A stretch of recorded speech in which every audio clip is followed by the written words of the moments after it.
Alright, all you insomniatic TV channel surfers out there tonight, welcome back to the Tuesday Night Special.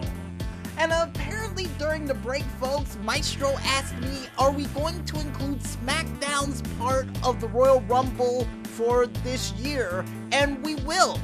Most likely in the return of the SmackDown Throwdown for the Indie Radio Arcade this upcoming weekend. Maybe. I'm not too entirely sure. We might do a side thing for it, probably after Music Village is off the air, while we're playing games on our Twitch channel. So yeah, be on the lookout for it, folks. Some bonus content coming to you right off the cuff. But besides all of that, folks, I think it's time for us to go ahead and pick up our TV channel remotes and click it right on to another edition of As Seen on TV. And the show we have up on the plate continues the beta-ification, as they would say, of cartoons you remembered from yesteryear. And the show we have up on the plate is none other than a pup named Scooby-Doo. And for those who are wondering out there, this is the 8th incarnation at the time for the Scooby-Doo series that originally aired on ABC, a part of the fantastic world of Hanna-Barbera, which sort of reminds me of the wonderful world of Deke. And I think it's the same thing. It really is. It's just a program where they showed a whole bunch of classic version of Hanna-Barbera cartoons in one big giant oversized block, almost like average Saturday morning cartoons. And those were the days, folks, back when ABC was cool. But besides me reminiscing about my childhood, folks, the meat and potatoes of this show is the fact that the younger versions of the original characters of Mystery Inc. running something called the Scooby-Doo Protection Agency to help out people solve crimes and get rid of ghosts at a moment's notice. Only for Shaggy and Scooby to get scared like they always do, and for Velma to come up with a wonderful plan to try to catch the creatures while they go through musical interludes just like they would in the original version of the series, which I think released in 1975. Could be wrong. And oh, speaking of music, folks, one of the things I loved the most about this show had to have been all the musical interludes that they included during this said show.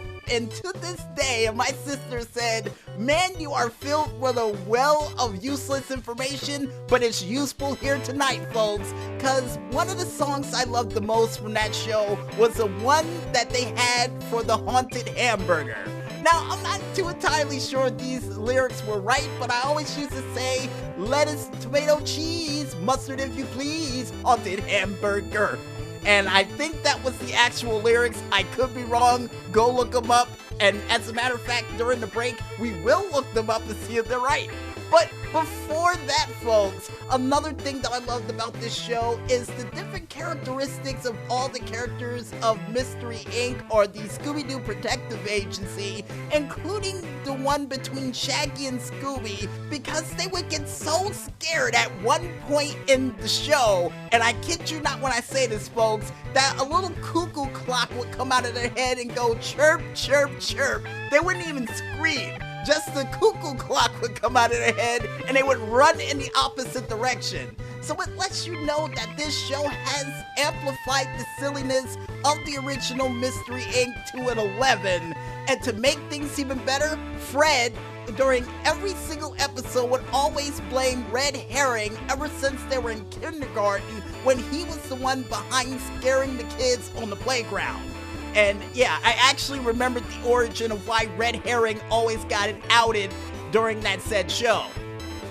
And one of my favorite episodes of the show, folks, would have to be between the Haunted Hamburger and probably the one episode that actually featured the Headless Skateboarder, which gave people a positive message to not do drugs, but also would see Scooby-Doo scared out of his mind to the point that he started barking like a chicken, or clucking like a chicken. Thank you, Maestro. Which was outrageous. I think he got scared in more ridiculous ways than you would see somebody like Courage the Cowardly Dog. I think this is where he would get it from. And for those who are wondering out there, this show started on September 10th of 1988 and would end on August 17th of 1991 and would take place 4 years after Muppet Babies. And the only reason this show would be canceled, folks, is because ABC wanted Hanna-Barbera to do the Pirates of Dark Water and couldn't or wouldn't pay for both shows to be on the air, so they had to get rid of one to keep the other. And for those who are wondering out there, the Pirates of Dark Water, the final episode, still in the mist. Never been aired on TV and never has been found, which is irritating to the living end, starring James Bond for so many fans of that said show. So did they make the right decision? Who knows? And for those who are wondering the future of this show, after it would get canceled off of ABC, the Cartoon Network would pick it up in 1993 and carry it along for another 16 years, all the way until 2009 on an early morning TV block.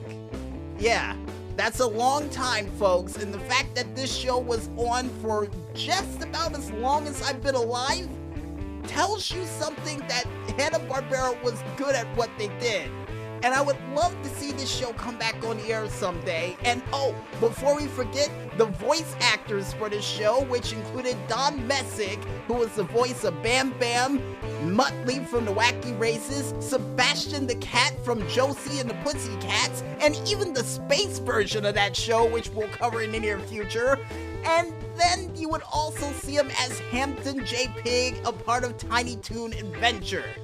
And then you also have Carl Steven, who played Pigpen in the show of the Charlie Brown and Snoopy Show, as well as being Fred Rogers. And finally, last but not least, Casey Kasem, amongst the other voice actors who were featured during this show, which the only reason we're mentioning the three we mentioned now, folks, because unfortunately all three of them, as of now, has unfortunately met their untimely ends, which means we will never really truly be able to see this show back on the air in full force like it used to, unless they would get the other voice actors who voiced Fred and Shaggy and Scooby during those classic shows.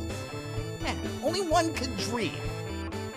But to wrap this up on a high note, folks, seeing the fact that we don't know how to review shows along the lines of TV Guide or any of those other TV reviewers out there, we say this. If you want to watch a show that involved kid versions of the classic Mystery Inc., fresh off the heels of them doing the 13 Ghosts of Scooby-Doo with Vincent Price, Flim Flam, and the rest of the gang, only in kid form, with them going around Coolville, even dressed up sometimes as superheroes, eating Scooby snacks to fly into the air while Velma still says jinkies while wearing oversized glasses and running across the ground sounding like Fred Flintstone about to hit a perfect strike, then I recommend you go out there and watch that show.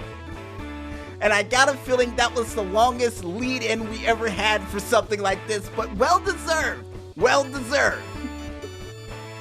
And with that said, folks, I think it's time for us to head back into the music, and when we return, we'll be back with more of the Tuesday Night Special right after this.